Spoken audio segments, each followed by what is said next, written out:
Media में खूब बलूचिस्तान बलूचिस्तान हो रहा है। बलूचिस्तान बलूचिस्तान बलूचिस्तान बलूचिस्तान कोई कह रहा है बलूचिस्तान में बलूचों ने अपना झंडा फहरा दिया है। झंडा फहराने के बाद बलूचों का बड़ा बयान भी सामने आया और लिखा कि नए उभरते देश बलूचिस्तान में स्वागत है आपका, पाक को अलविदा, बलूचिस्तान में स्वागत है। तो कोई तक आपने सिर्फ सुना होगा कि वहाँ पर पाकिस्तानी फौजों को मारा जा रहा है, लेकिन अब बलूचिस्तान में बीएलए ने कई चौकियों पर अपना कब्जा कर लिया है और बीएलए कह रही है कि अब बलूचिस्तान अब उनका हो चुका है।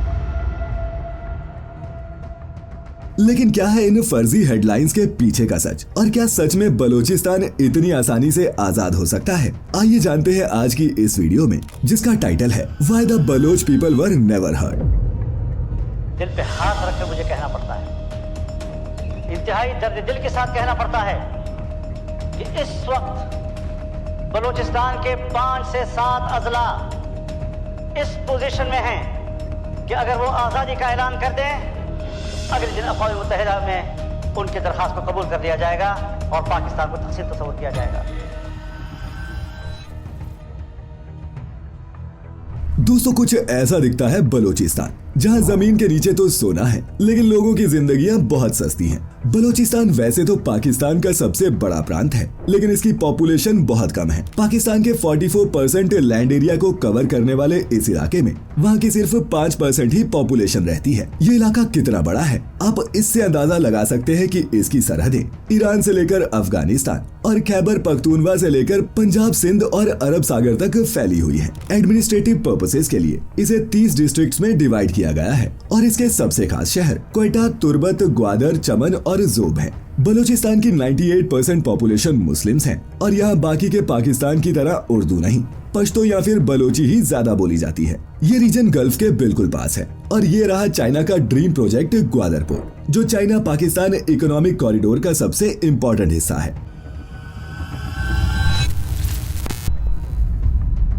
असल में नॉर्मली यूरोप को जाने वाला चाइना का सारा माल फिलहाल इस साउथ चाइना सी से होता हुआ पूरे इंडियन ओशन का चक्कर लगाता हुआ फिर अरेबियन सी से होता हुआ सुएज कनाल और फिर आगे की अपनी डेस्टिनेशन तक की यात्रा करता है। लेकिन ग्वादर पोर्ट के ऑपरेशनल होने के बाद से शिप्स को जो ये 28-30 दिन ज्यादा लगते थे माल पहुंचाने में, वही शिप्स ग्वादर पर रोड से 2 दिन में पहुंचा हुआ माल उठाएंगी और सीधे यूरोप की तरफ रवाना हो जाएंगी। ये एक मैसिव सक्सेस होगी चाइना के लिए और बहुत क्रूशल है उसके one belt one road project के सफल होने के लिए भी।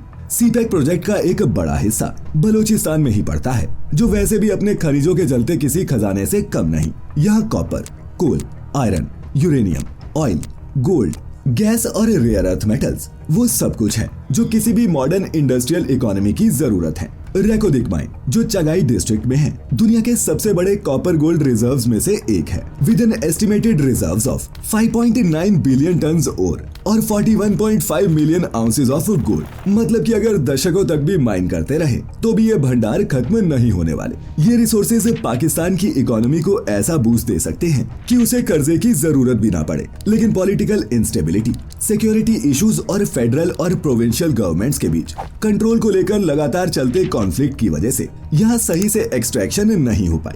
और दोस्तों, इसका एक बड़ा कारण है बलोच लोगों का पाकिस्तान की सरकार को लेकर मिसट्रस्ट। दरअसल पाकिस्तान ने बलूचिस्तान और वहाँ के लोगों की कभी सुनी ही नहीं। वो तो पाकिस्तान में शामिल तक नहीं होना चाहते थे। ब्रिटिश काल में बलूचिस्तान का एक बड़ा हिस्सा कलात नाम की एक प्रिंसली स्टेट के अंडर आता था, जिसके ब्रिटिश गवर्नमेंट के साथ रिलेशंस अच्छे थे और इसी के चलते ये एक डिग्री ऑफ ऑटोनॉमी एंजॉय करते थे। 1947 में बंटवारा हुआ तो इसके रूलर खान ऑफ कलात मीर अहमद यार खान ने इसे एक इंडिपेंडेंट स्टेट डिक्लेयर कर दिया और कुछ वक्त तक तो पाकिस्तान के साथ स्टेटस को मेंटेन करने के लिए एक स्टैंड स्टिल एग्रीमेंट भी साइन किया।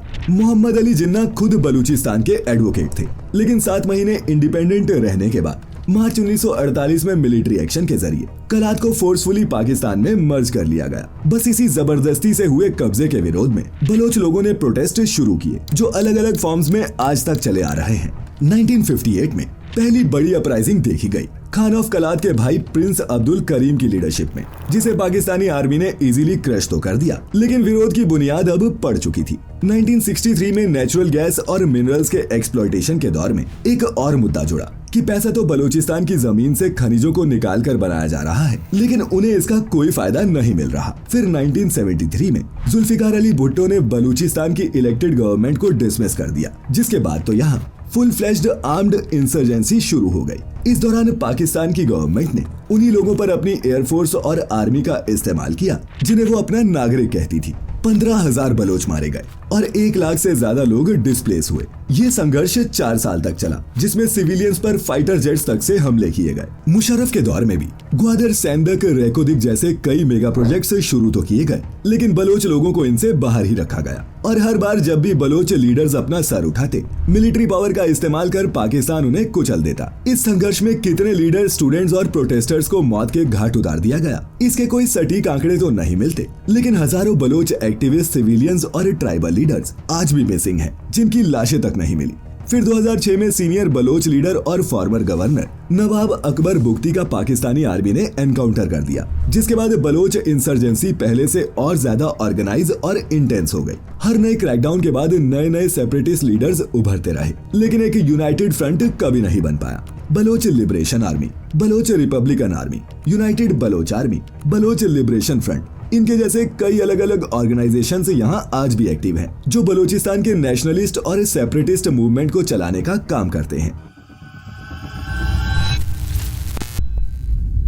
तो इन्हीं में से एक ग्रुप फ्री बलूचिस्तान मूवमेंट के लीडर मीर यार बलोच ने 14 मई 2025 को पब्लिकली बलोच लोगों की इंडिपेंडेंस की घोषणा कर दी और साथ ही इंडिया से भी अपील की कि वो बलूचिस्तान को रिकॉग्निशन दे और दिल्ली में स्थित जिन्ना हाउस का नाम बदलकर बलूचिस्तान हाउस कर दे। अब दोस्तों, ये अनाउंसमेंट पाकिस्तान के लिए तो देशद्रोह हो सकता है, लेकिन आपको इन्हें ज्यादा सीरियसली लेने की जरूरत नहीं, क्योंकि हर कुछ सालों में कोई ना कोई फैक्शन इंडिपेंडेंस की ऐसी अनाउंसमेंट्स करता रहता है और ये तब तक इफेक्टिव नहीं होगी जब तक सभी प्रो इंडिपेंडेंस ग्रुप्स एक साथ मिलकर काम नहीं करते। बलूचिस्तान के लिए आजादी का ये सपना देखना कोई आसान नहीं। पाकिस्तान तो इन्हें इजीली क्रैकडाउन कर ही सकता है, लेकिन सिर्फ पाकिस्तान ही नहीं, चीन और ईरान भी बलूचिस्तान को आजाद नहीं देखना चाहते, क्योंकि बलूचिस्तान के अनस्टेबल होने से जहां एक तरफ चीन का OBOR प्रोजेक्ट क्रैश हो सकता है, वहीं ईरान भी बलूचिस्तान से लगे अपने बॉर्डर इलाके में आए दिन इनकी कोई ना कोई हरकत झेलता रहता है। अकेला अफगानिस्तान ही ऐसा पड़ोसी मुल्क है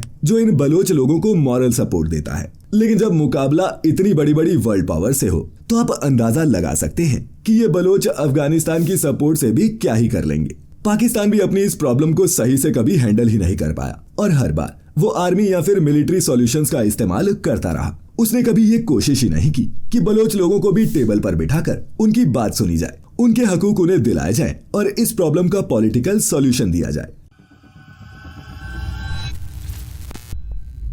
आज भी बलूचिस्तान में आर्मी और फ्रंटियर कोर का कंट्रोल है और ना तो इन लोगों के पास मीडिया एक्सेस है और ना ही इनके एडमिनिस्ट्रेशन में ट्रांसपेरेंसी। इनको इनका वाजिब हक ना मिलना एक गंभीर मुद्दा है जो पाकिस्तान की पॉलिटिक्स में पंजाबीज की डोमिनेंस और रिसोर्सेज पर उनके कंट्रोल से जुड़ा है। अब बलूचिस्तान में नेचुरल रिसोर्सेज तो बहुत हैं, लेकिन उनका फायदा मोस्टली पंजाब और फेडरल गवर्नमेंट को ही मिलता है। एग्जाम्पल के लिए गैस निकलती तो बलूचिस्तान के सुई से है, लेकिन वहाँ के लोग खुद गैस के लिए तरसते रहते हैं। ग्वादर जो बलूचिस्तान में ही स्थित है, उसे चाइना ने एक स्पेशल इकोनॉमिक जोन डिक्लेयर करवाकर उसमें बलोच लोगों की एंट्री पर ही बैन लगा दिया। अब पाकिस्तान में आर्मी का देश चलाने में क्या रोल है ये हमें आपको बताने की जरूरत नहीं, लेकिन ज्यादातर आर्मी पंजाब और अर्बन एलीट के हाथों में है और इसीलिए बलोच लोगों का डिसीजन मेकिंग में ज्यादा से नहीं। पॉलिटिक्स में भी बलोच लीडर्स को या तो वीक कर दिया जाता है या फिर जेल में डालकर एकदम साइड। यही सब कारण रहे हैं कि बलूचिस्तान आज भी पाकिस्तान का एक सबसे पिछड़ा हुआ इलाका है,